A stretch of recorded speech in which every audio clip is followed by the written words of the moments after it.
Hello, ladies and gentlemen. Robert Rabin here. Welcome to episode 25 of Eric/Maximilian solo campaign. Get our music started in the background. And let's go ahead and get our character sheet off to the side and see who is going to fight today. That is a number 6 is Senri.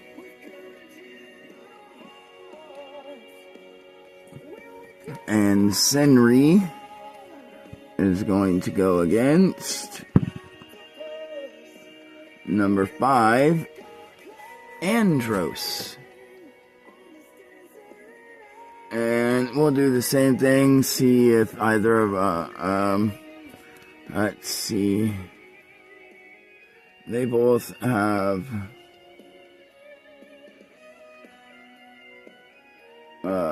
plus, and no, Andros has a +2, and Sindri has a +3. So let's see who goes first. Andros gets a 20, and Sindri gets, that's only a 9. So Andros goes first, and he is, let's see, he's only got 100 mana as well. And so we'll go ahead and start off with his big spell and bring him to 50.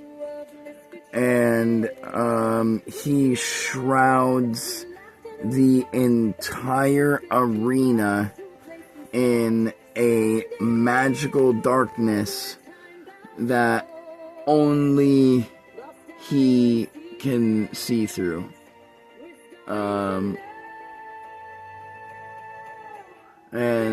that is the end of Andros' turn. Sindri, let's see if, no, he's air and fire, so, he'll use a combat point to, react to the dark going out and, light his fire. And we'll see if the fire gets consumed by the darkness. So, 41, no, the fire does not get consumed by the darkness. So since the fire don't get consumed by the darkness, we're not going to roll a surrender check for him. And because he keeps his composure, since he's able to, have some fire in his palm, and he can, see his, immediate, surroundings, at the ground at his feet, and, we'll say, 5 feet in front of him. And so he is kind of starting to panic, but he has held his composure. And then he will use a second combat point to use a combination, and he will whip up air around the fireball to make it as large as he can. And he makes a massive fireball in his hand that lights up, we'll say a 30-foot radius around him. And then he uses his last combat point to make air wisp around the fireball to carry it above his head as a light source. So he can see in the darkness, but everything past that radius is still eclipsed in complete dark. And Sindri can still not yet see Andros because he's at the other end of the arena. And now Andros, since his magic spell is already up and there is a light source, he gets to automatically roll to see if it's consumed. And that's only a 40, so nope. The darkness tries to close in and to consume the light that is shining, but it is repelled back because it's not strong enough. And then he will go ahead and spend 1 combat point to focus on trying to snuff out the fire on purpose. Let's see. Alright, now that he's focusing on it, he is able to collapse and snuff out Sindri's fire. And now we'll see if Sindri begins to panic or not. And he does. That is a 17. The second his fire is snuffed out, he begins to scream and panic as he is trapped in complete darkness that continuously consumes all the light from his flames as he tries to produce them over and over. And so in his panic, he grabs out his scroll and activates it, deciding to run away. And Senri is the loser, and Andros wins, which is kind of awesome because Sindri had air and fire. He had, with an armor of 22 and 200 health with a +3. Andros only has and he had 200 mana as well. Andros only has 100 health, 100 mana, 15 armor, and with a +2, and his only magic is dark. But his spell that he has put all of his training into is quite powerful, if you've noticed. Oh, I did not mean to... Hold on. I accidentally erased Andros instead of Sindri. So, Andros armors 15, health and mana is 100, and he's got a +2. Alright, so let's see who is next. Alright, a 17 is alright. Melvin's already been eliminated, so a 3. Oh, it's Rex's turn again. Alright, so we get to see Rex again. And, well, Rex can't fight himself now, can he? And that's a 9. So, Sevrix. So, Rex and Sevrix. Alright, so let's see. Rex has +3. And what does Sevrix have? Number 9. Sevrix also has a +3. Alright, so let's see. 1 for Rex. He only rolled a 4. Oh, Sebrix didn't do much more better. He rolled a 3 plus a 3, so he got a 6. So they're both slow and lazy today, it looks like. As they both appear in the arena. Let's see if they do anything flashy. Sebrix is first. Yeah, so Sebrix, as he appears in the arena, half of his body is covered in fire, and the other half of his body is covered in ice, and he slaps his hands together, and it like bursts forth a pillar that's half fire, half ice, and then the fire consumes the ice and makes it like explode and shoot out ice shards that all dissipate and then start to rain, and then the fire dissipates and the shine of the light and the water make a rainbow appear in the sky. And then let's see if Rex does anything fancy as he enters. Nope, he just walks on in like last time, just holds up his sword and his shield, and the crowd gets pumped because they've seen him fight already. And so let's see.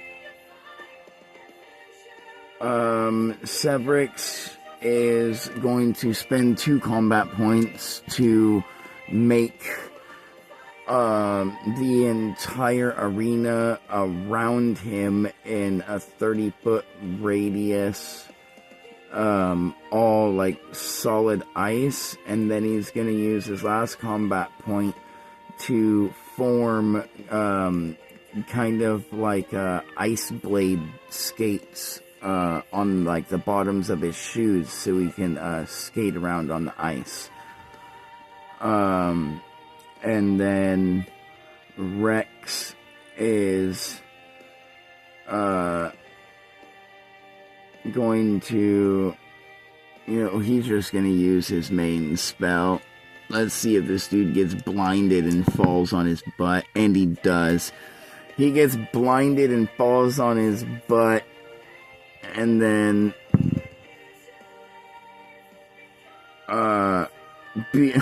that's funny though. He dodges the rock blast because he slips and falls onto his ass. Lucky bastard.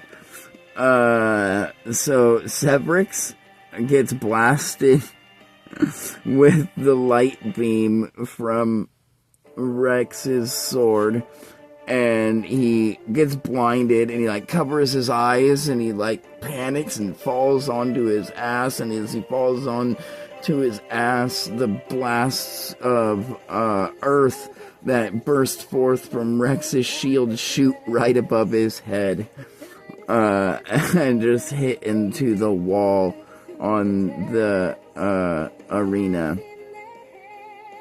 And so with that, it's Sebrix's turn again. He's going to spend a combat point to stand up, and then he's going to spend 2 combat points to get rid of the blindness by using his combination of fire and ice to like heat up and cool down his eyes and heal them from the blinding light damage.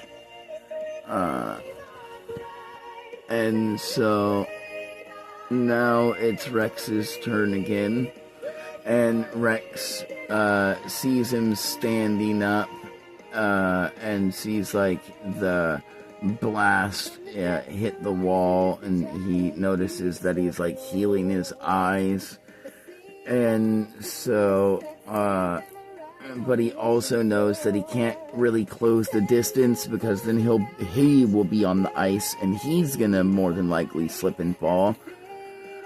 And so instead he's gonna spend 3 combat points, and we'll see if this is successful or not. And he rolled a 100. Oh, dude, Rex is on a roll every time he is in combat. Just this random NPC I made. Like, he is on one. Okay, so, since he rolled a 100, it definitely succeeds. And, as he puts his shield out, and then he puts his sword out, and he puts his sword, like, over his shield as, light begins to, like, blast and beam forth, reflecting off of the ice on the ground. And as it begins to like reflect off the ice on the ground, the ice begins to like melt away and break up. And as it begins to melt away and break up, the ground begins to ripple and shake as 2 big hands come forth out of the ground and pull themselves up and take shape of like a giant humanoid as Rex summons a earth golem. And now it is the earth golem's turn, and the earth golem is linked to his stats, so it's got all the same stuff that he does minus his light. And so the earth golem is going to walk forward, and as it walks forward it makes the ground ripple. Okay, so Sebrix does not fall from the ground shaking, but as he gets there, he won. Okay, so that's I couldn't tell what one. Okay, so 13 plus 3 is 16. What Sebrix's armor is a 12. Okay, so the first hits. That's, and then 5. Okay, so that one does not hit. So 4d10, or not d10, sorry, 4d6 plus 3. So 4, 5, 6, 7, and 8, 9, 10, 11, 12, 13, 14. So 14.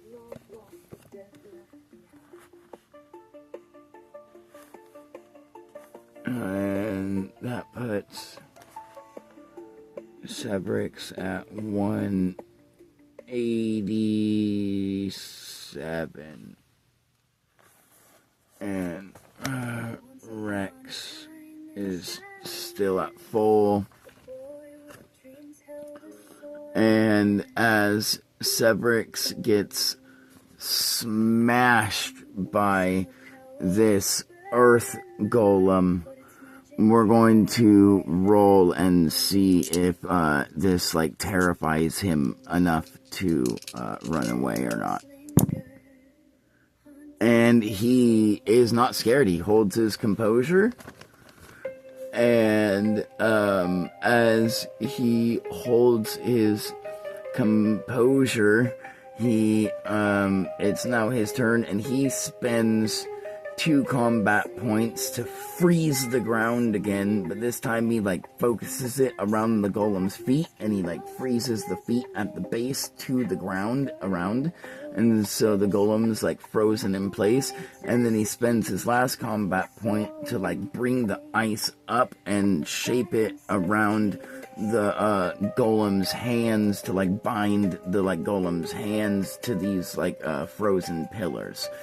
and around its wrists. And so now the golem is bound in ice. And now it's Rex's turn. And Rex is going to he's just going to do the same thing. He's going to use 2 combat points and summon second Earth Golem, because that's his max.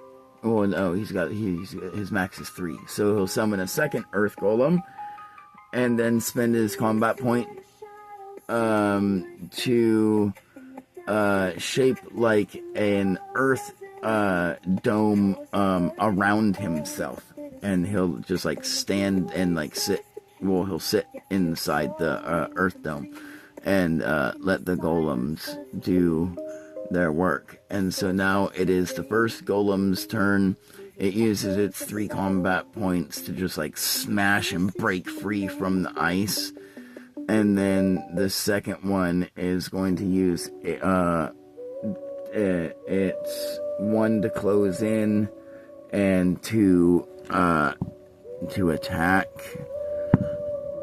And so, okay, that's a hit. And that one's a miss. So once again, he gets struck. So 3, 5, 7, 8, 9, 10, 11, 12. So 13. Let's do this real quick. Okay, so...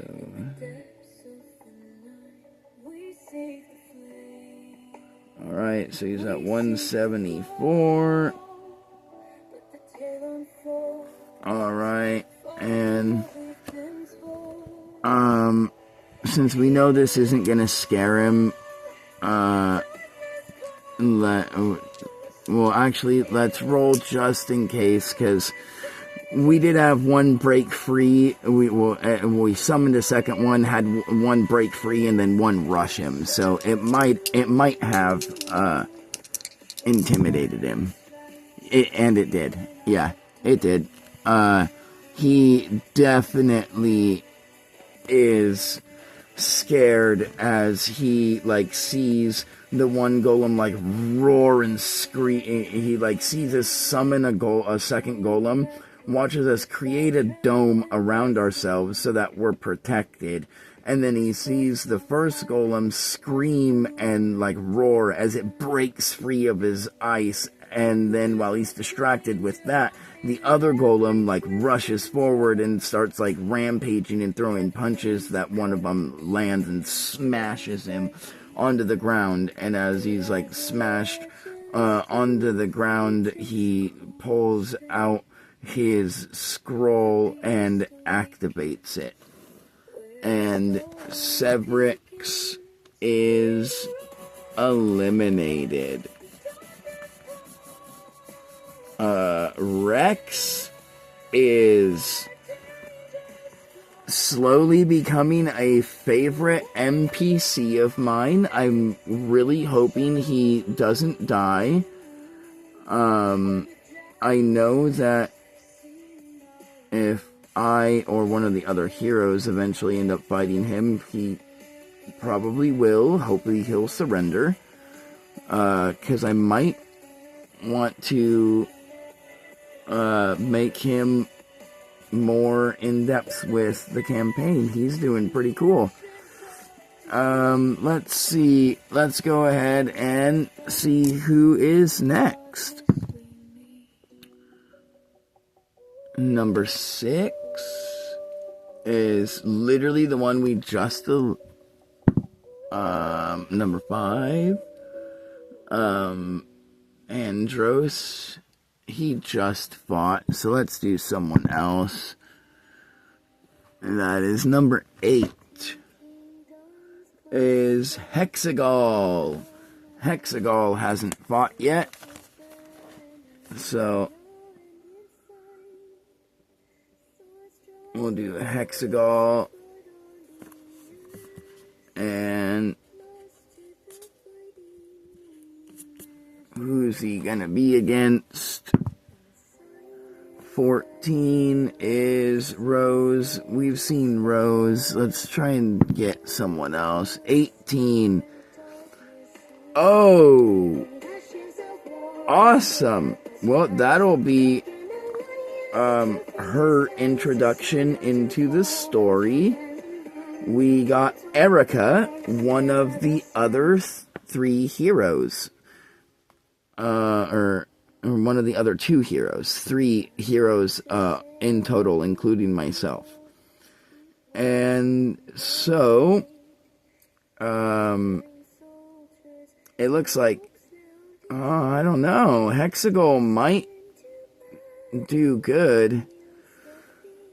Let's see, Hexagol has a +4, but the hero has a +15, so, but the hero, Erica, is poison, and Hexagol is metal and poison. So her poison won't really affect him, hopefully. And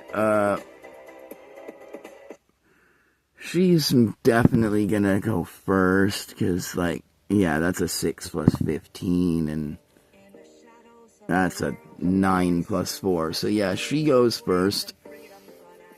And let's see if she decides to be showy or not. 96, yep, she decides to be showy for her first ever entrance into the story. So as she is, like, walking out, she is in a custom school robe that is like a deep green with black and gold trim, with patches all over it, and the patches are of different alchemic tools like vials and beakers and tweezers, stuff like that.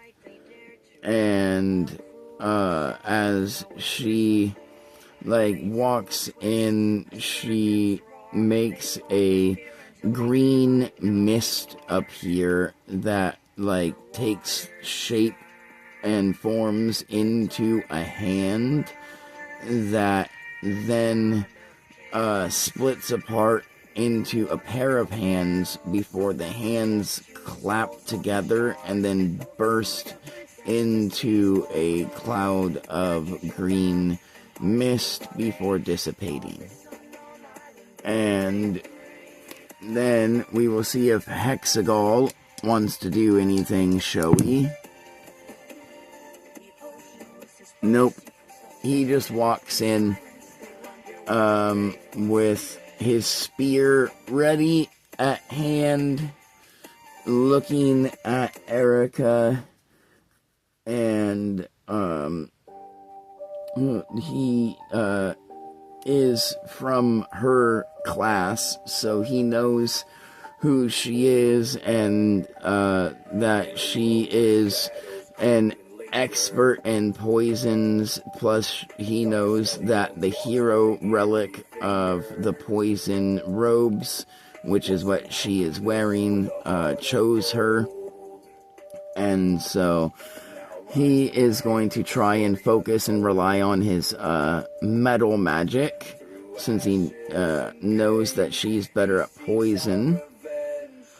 But he decides to, like, make crystals of like metal appear from his hands as he's walking in, that shoot into the sky, and they, like, spell out his name, and they are also placed in such a way that the sun's rays reflect off of them, and it, like, casts a shadow of, like, what his name is down onto the arena, and the crowd goes wild as the performances are going on and the combat is about to begin. So let's begin with Erica. She is going to spend 3 combat points and 50 mana points, dropping her to 250 mana to use her ultimate spell, which summons a poisonous dragon mist like cloud thing in front of her that like wraps and curls itself or like around her to protect her. And that's all she's gonna do for her first turn. And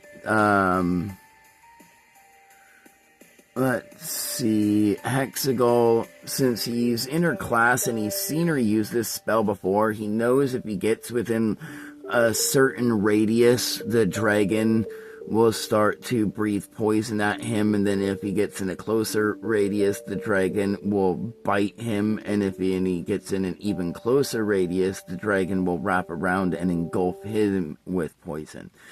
And so he wants to keep his distance, and so he is going to just do like a basic attack, and he's going to spend all 3 of his well, actually no, he's going to be smart. He's going to spend 1 combat point to create a shield of like metal shards and scraps that he like pulls up from the sand around the arena that like float and twirl and twist around him like a barrier.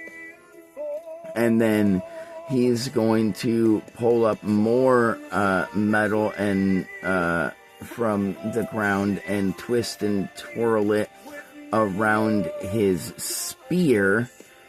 And then he's going to use his 3rd combat point to control the like metal in like his spear to like know where it's going as he throws it forward, and with perfect control, controlling the metal.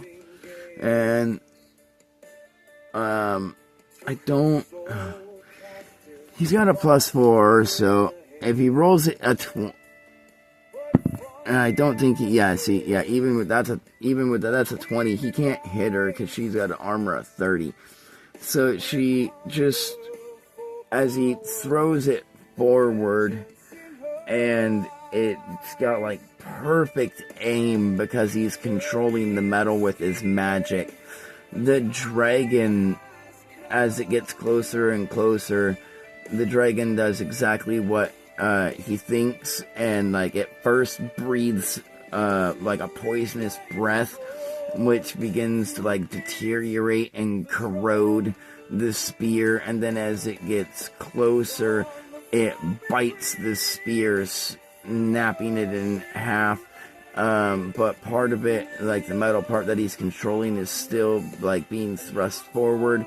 And as it gets closer, the dragon like lurches off of her and like wraps around the spearhead and consumes it, corroding it completely. And with that, we will see if his morality is broken.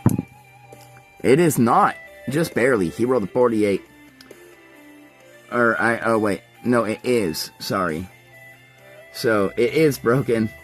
So, he sees his spear, that is his magic focus, given to him, the day he became a student, just like everyone else, get not only snapped in half, but like the actual spear metal like head itself, which is the magic part, because the handle can be replaced, gets completely just like corroded and falls apart, turning to ash.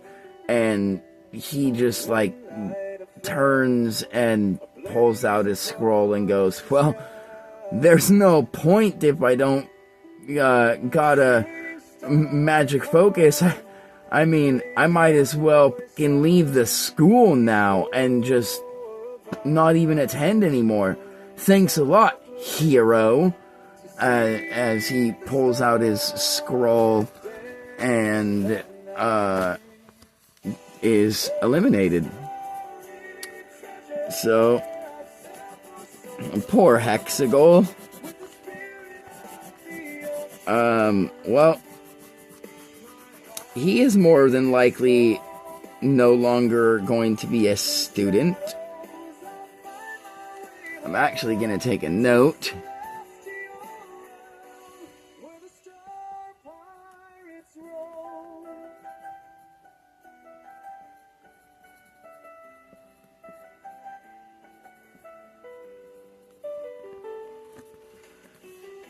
And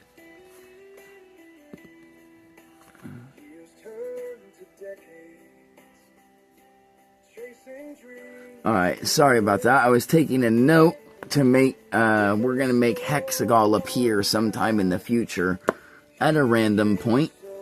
And let's see. We will do one more.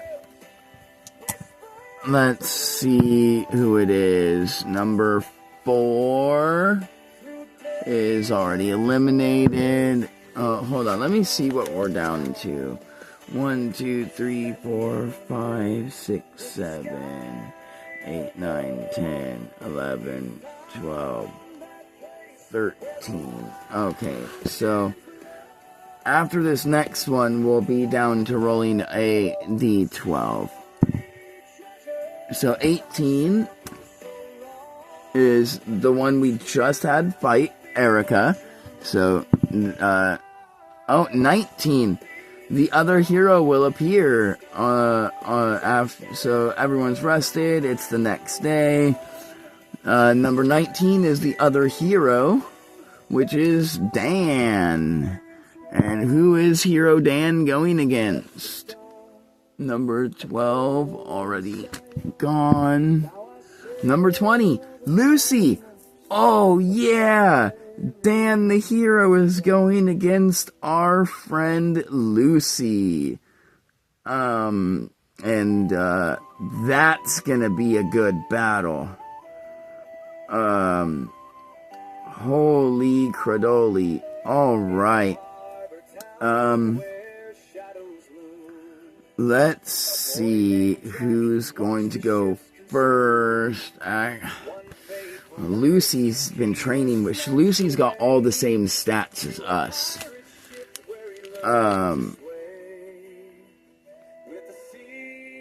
The only difference is in her human form, her stats are half of ours. In her demon form, her stats are the same as ours. And so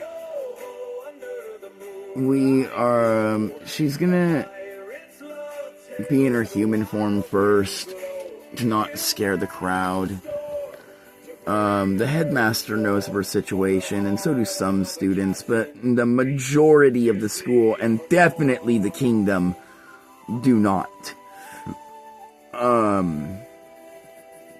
So we will go ahead and let's see what.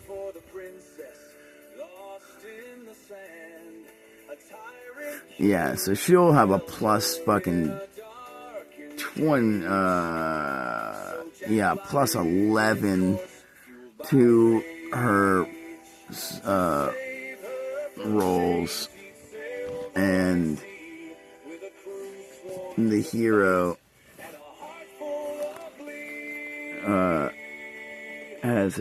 this hero's got a plus 12, so He's got one more than her.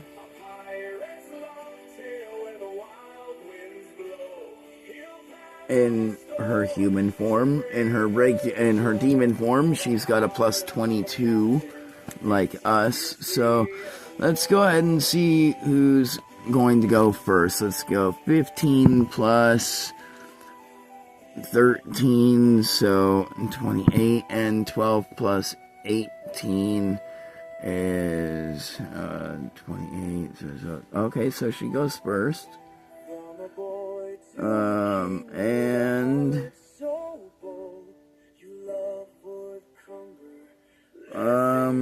let's see. Man, what do we want to do? Cause like,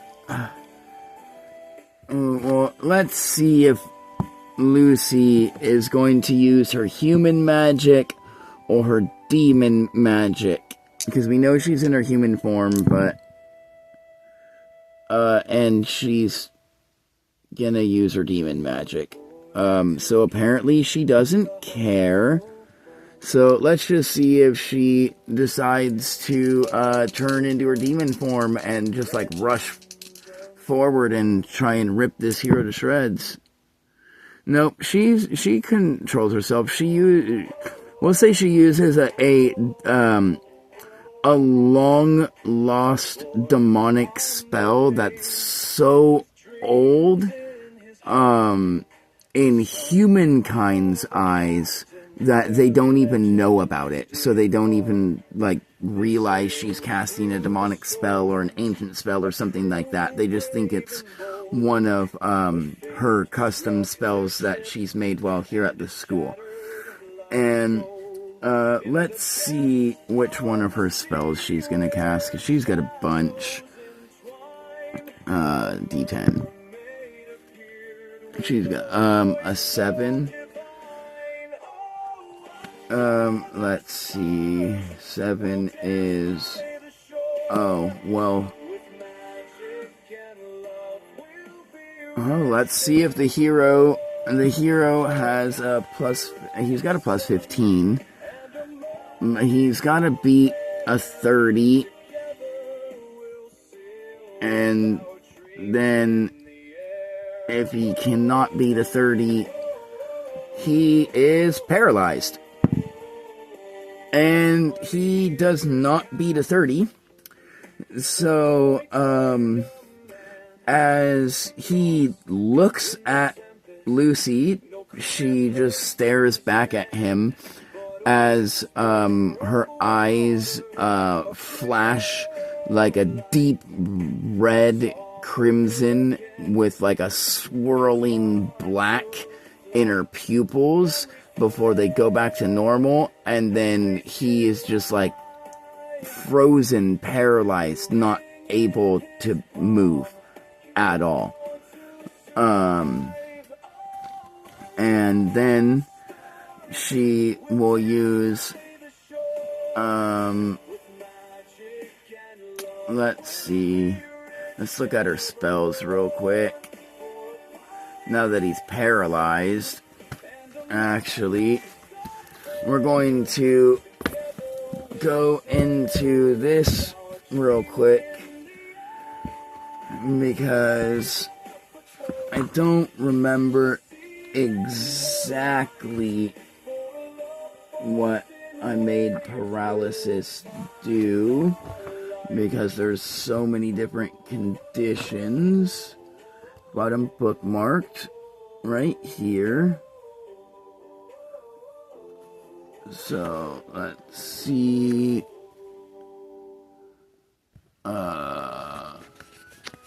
Hold on a second. Sorry about this.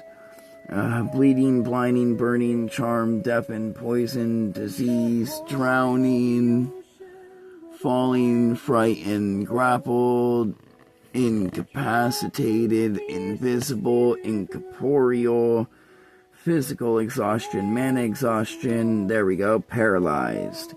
A creature that becomes affected by the paralyzed condition is also affected by the incapacitated condition, and they cannot move or speak. The creature automatically fails all saves against danger.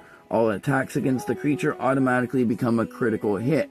So it also is incapacitated. And incapacitated says, a creature that becomes affected by the incapacitated condition becomes affected by the prone condition and cannot use any combat points, abilities, spells, etc.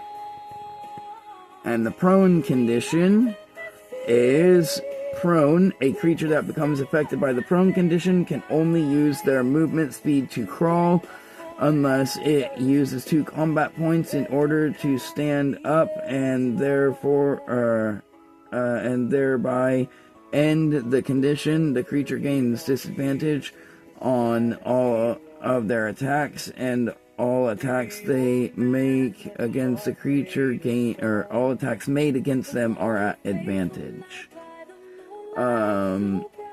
It fails all. Okay, so it fails all saving throws from being paralyzed. It's prone, and we have double advantage. And then it cannot use. It's incapacitated, so it can't use any combat points.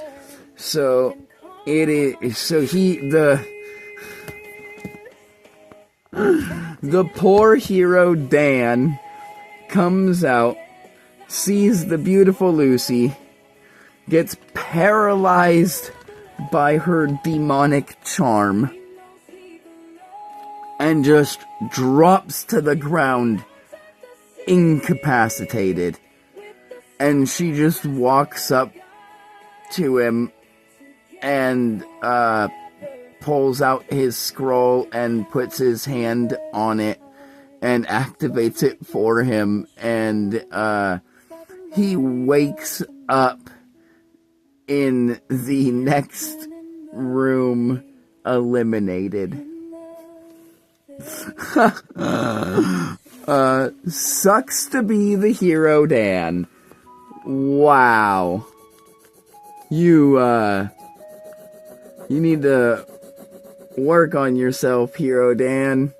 And not let the ladies charm you so bad. Holy crap. Alright, so that'll be the last one for today's session. Now we're down to rolling a d12 for the next 2 battles, and then we'll be down to rolling a d10. We're getting close to the end of this fight, and of the tournament, and as Lucy does what she does, half the crowd cheers while half the crowd screams booing at what the hell just happened. Thank you all for watching. Like, subscribe, and join us for more adventures.